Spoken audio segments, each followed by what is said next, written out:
আসসালামু আলাইকুম রহমতুল্লাহ।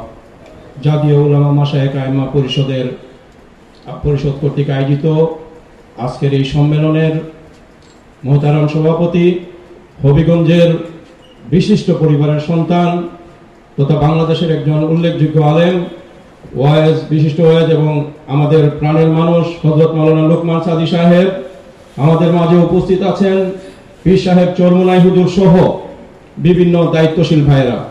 আসলে বক্তৃতা এখানে আমার বক্তৃতা দেওয়ার কথা না, আমরা শুধু ইসলামী আন্দোলন তথা হবিগঞ্জের পীর সাহেব চরমুনাই সহযোগী সংগঠনের পক্ষ থেকে আমি আপনাদের কাছে আন্তরিক কৃতজ্ঞতা প্রকাশ করছি। এইখানে অনেক সুধীবৃন্দ এসেছেন, অনেক ওলামায়ে কেরাম এসেছেন। আপনাদের সার্বিক সহযোগিতা আজকে আমাদের এই সুন্দর একটি প্রোগ্রাম আমরা করতে পেরেছি, সেই জন্য আল্লাহর কাছে শুকরিয়া আদায় করি, আলহামদুলিল্লাহ। তারপরে আজকে আমাদের মেয়র সাহেব এখন এসে পৌঁছেন নাই, উনি আমাদের ব্যাক্সের সভাপতি সেক্রেটারি সাহেবকে জানাইছেন হুজুরের সঙ্গে ইনশাআল্লাহ লাখাই হলে উনি দেখা করবেন, একটা সরকারি প্রোগ্রামে ঢাকাতে আছেন। মেয়র সহ পৌরসভার প্রতি কৃতজ্ঞতা জানাচ্ছি। এই হলের একটি ভাড়া আছে, এসির একটি খরচ আছে।